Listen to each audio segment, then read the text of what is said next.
So what we're doing today is we're making potato towers, or tater towers as I see them online a lot. A lot of people use straw. We don't happen to have any straw available right now, but we have a lot of wood chips. That's just like oak, ash. It's all lightweight and fluffy stuff. We keep a lot of it in there. So I think it's pretty aerated, so I think that'll work. And then we're going to use some of like old decomposite or broken down wood chips. It's kind of a mixture of old stuff, so it's not completely broken down into compost. And I don't know if you can tell, we got about 3 or 4 inches there, and we've made the middle is kind of bowl shaped. So go ahead and put some of that in that very center. Try not to get it on the edges. Maybe hey, use the shovel maybe.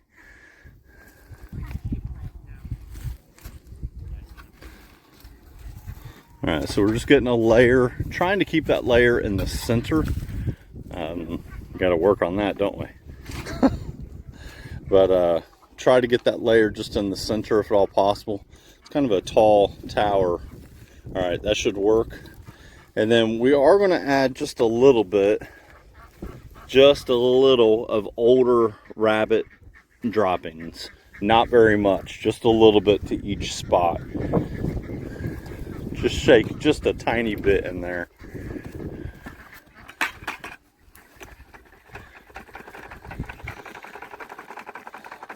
Something like that. I don't want to oversaturate it. Okay, then we're just going to take, we've got a bunch of, I forget which variety. Do you remember which variety this is? Red. So it's the red potatoes. I forget which variety, but we're just going to put a bunch of them in there.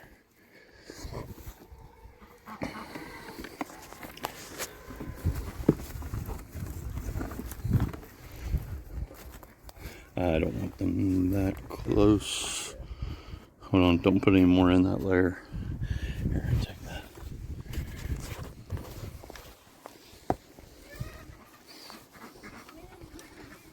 Alright, so we got a little bit of a pattern. It's kind of hard for us to reach down there right now. It's pretty deep.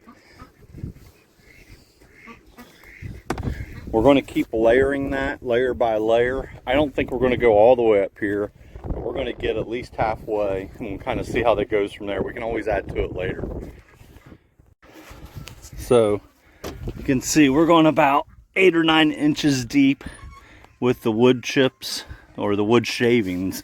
Like I said, it's really a fine shaving. It's all off the planer or the jointer in the shop. And then I didn't mean to get some of the dirt out here on the edges, but we're going with probably about a 3-inch layer in the center. So now that they're up a little higher, it's easier to see. We're about to put more of the wood chips on it, but that's how we're spacing it.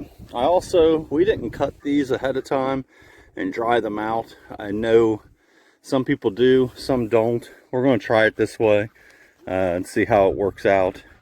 But that's the other thing. I'm pointing all the sprouts. I'm trying to point them towards the outside. This is going to end up getting bushy and filling out on the outside. I am very curious. I've seen people online do this. I'm very curious to see how it works for us. Okay, so it's the leaning tater tower. You can see it's kind of going off to the side.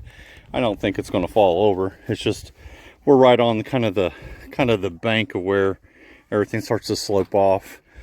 I think we got 1, 2, 3, 4. I think 5 layers of potatoes in there. We'll see how it turns out. Hopefully this works well. From what I've seen online, this can be a really successful production for potatoes. We will have to wet it all down. The newest sawdust, or not sawdust, but the newest chips that we had were all extremely dry. They have not been wet yet. So we need to hose this thing down here either later today or tomorrow. But we'll see. I'll show you some progression as it goes.